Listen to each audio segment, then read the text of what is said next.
What if I told you that the happiest people in their later years don't just stumble upon joy, they cultivate it? And the secret isn't in wealth, luck, or avoiding hardship. It's in the wisdom they choose to live by every single day. If you're between 65 and 80, these years can be some of the most fulfilling of your life. But happiness isn't something that just happens. It's built through the right mindset, habits, and choices.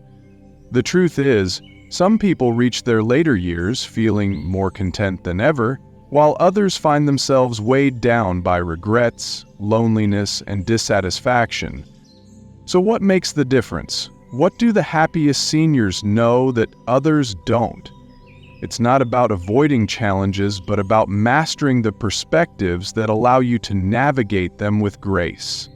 Today we're diving into 5 powerful life wisdoms that happy seniors live by.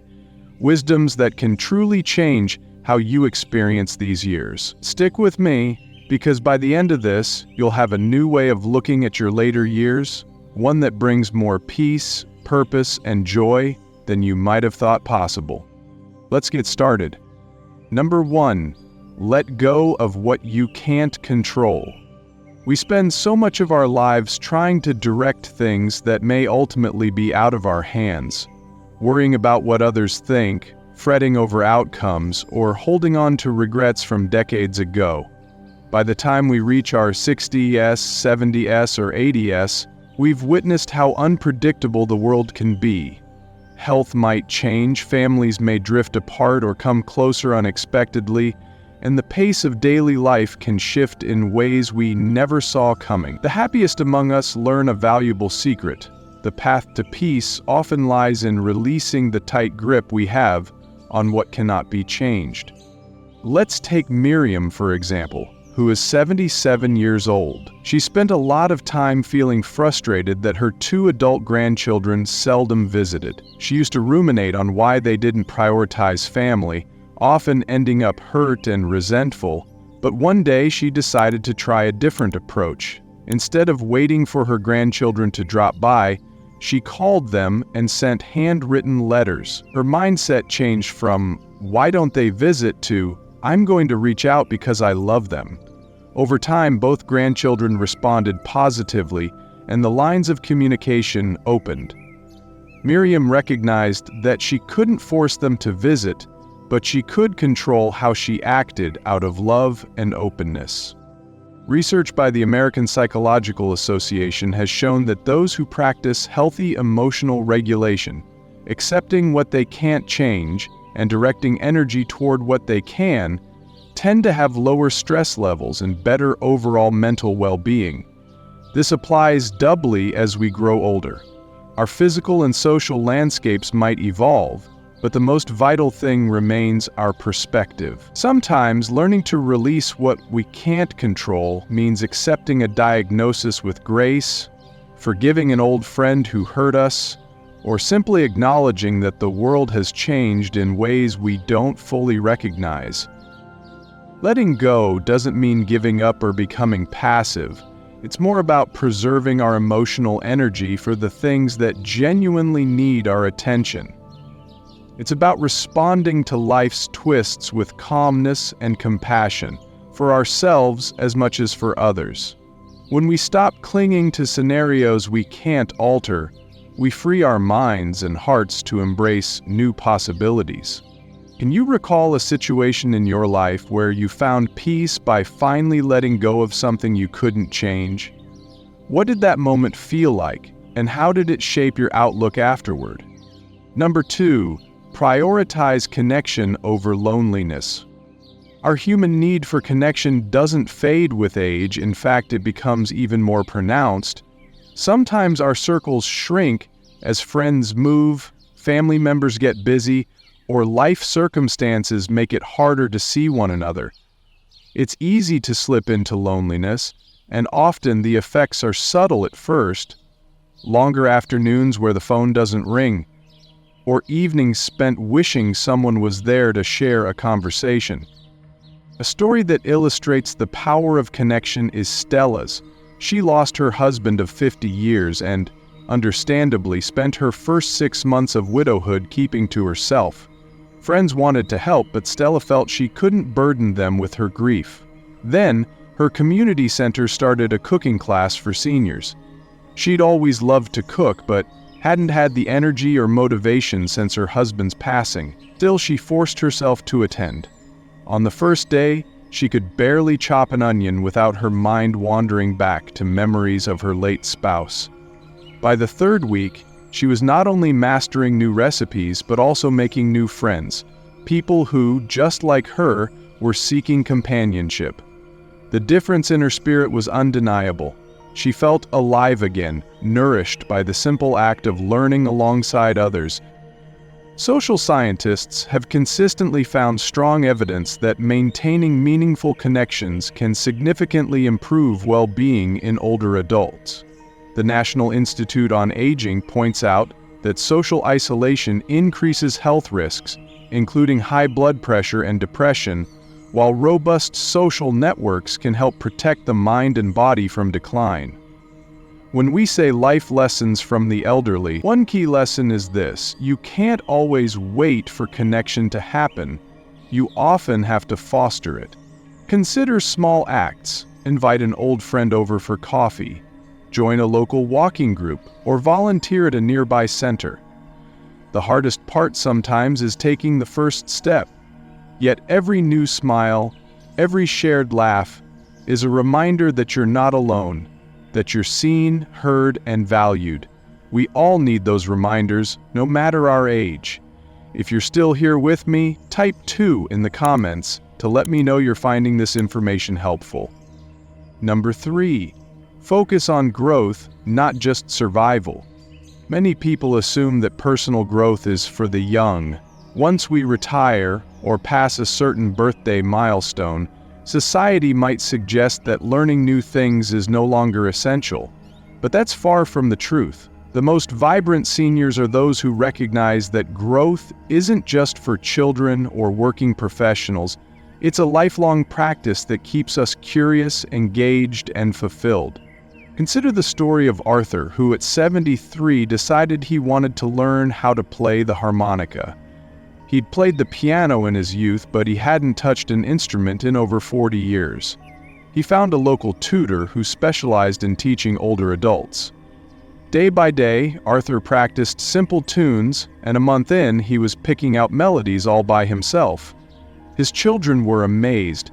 They'd never seen their father so animated. Arthur reported feeling a renewed sense of purpose. He was eager to greet each morning, harmonica in hand, excited to learn a new song.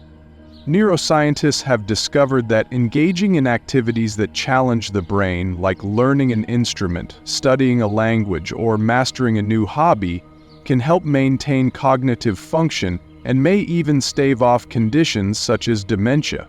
The notion that an old dog can't learn new tricks simply isn't supported by science.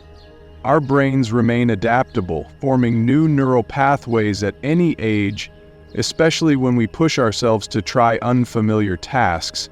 Moreover, focusing on growth nurtures our self-esteem. It reminds us that life still holds fresh adventures. For many, it might be painting, dancing, learning to use a smartphone app, or even mentoring someone younger. The key is to stay open to novelty, to remain fascinated by the world. After all, if we see each day as an opportunity to learn, then no matter our age, we continue to expand instead of simply waiting for time to pass.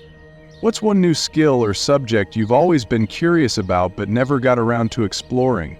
Think back. What stopped you then, and how would it feel to take a step toward it now? Number 4. Choose people who lift you up. Over the years, we gather a mosaic of relationships: family, friends, neighbors, and acquaintances. Some shine brightly, illuminating our days with warmth and understanding, while others cast shadows of negativity or criticism. As we grow older, it becomes particularly important to identify which connections bring genuine uplift and which ones drain our energy. Linda, age 75, used to spend every Wednesday afternoon with a group of old acquaintances from her neighborhood. She noticed that many of these gatherings turned into gripe sessions. Someone complained about their children, another about rising medical costs, and another about the good old days that were gone forever.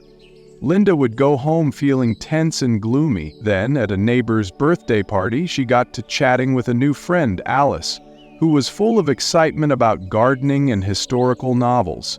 They discovered they both loved old jazz records, and soon Linda found herself feeling inspired after these conversations. Linda slowly realized she had the right to seek out and nurture friendships that made her feel lighter and happier. She still respected her old neighbors but spent more time with people who uplifted her. Studies in gerontology suggest that positive social connections can reduce stress hormones and contribute to longer lifespans. In one study, older adults with strong, supportive networks experienced lower rates of depression and even had better physical health markers. Meanwhile, chronic negativity can chip away at emotional well-being. This doesn't mean abandoning all relationships that have challenges. Instead, it's about balancing your interactions. If there are people you love who tend to be negative, you might set boundaries or ensure you're spending enough time with friends who share optimism and joy. Recalling life lessons from the elderly, many seniors emphasize the importance of surrounding ourselves with people who remind us of hope. We need those who celebrate our victories, comfort us in hard times, and make us laugh, even when we don't feel like laughing. By choosing to spend our energy on uplifting relationships, we respect our own emotional health and help ensure our later years are filled with kindness and mutual support. If you're still here with me, type 2 in the comments to let me know you're finding this information helpful. Number 5, keep learning and challenging yourself. One of the greatest secrets to happiness in your later years is staying curious.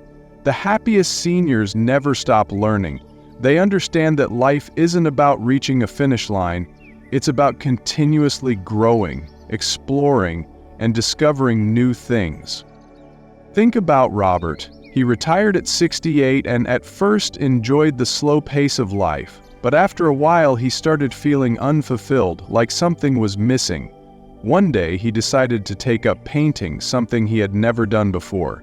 At first he was terrible at it, but over time he got better, and before he knew it, painting became something he looked forward to every single day. Not only did it give him a creative outlet, but it also connected him with other like-minded people who shared his passion.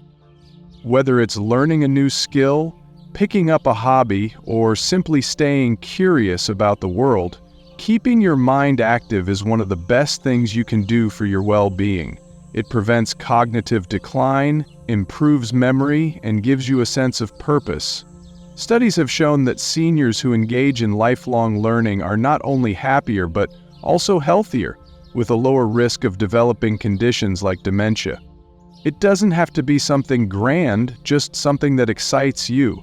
Maybe it's learning a new language, trying out a musical instrument, writing your life story, or even just reading books on topics that interest you. The key is to challenge yourself regularly. When you give your brain something new to work on, it keeps you engaged, sharp, and motivated. The happiest seniors know that curiosity doesn't fade with age. It's something you nurture. They embrace change, try new things, and stay mentally engaged with the world around them. Because when you're learning, you're living. When was the last time you tried something that truly challenged you, like learning a new skill, tackling a puzzle, or diving into a project you'd never attempted before? Reflect on that experience. What motivated you, and what did you gain from it? Final thoughts.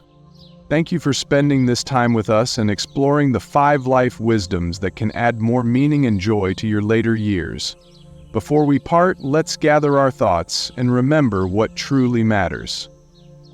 Happiness in your later years doesn't just appear on its own, it's something you can shape each and every day.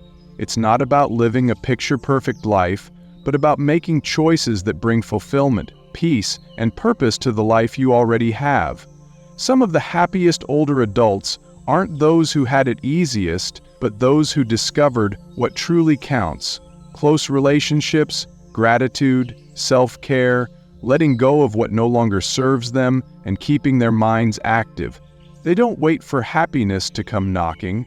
They open the door and invite it in through their daily actions.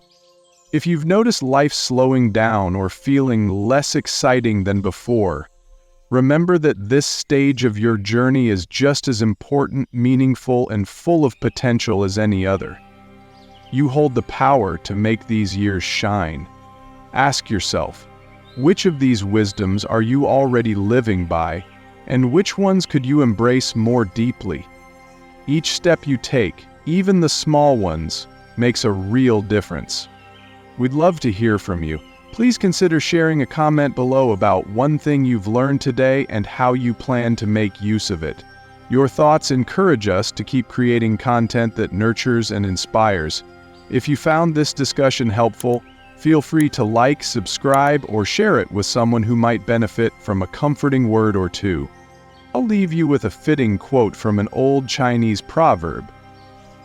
A journey of 1,000 miles begins with a single step. Whatever your next steps may be, no matter how small, remember that they can lead to new moments of peace, hope, and fulfillment. Thank you for being here, and may your days ahead be marked by warmth, connection, and the joy of living well.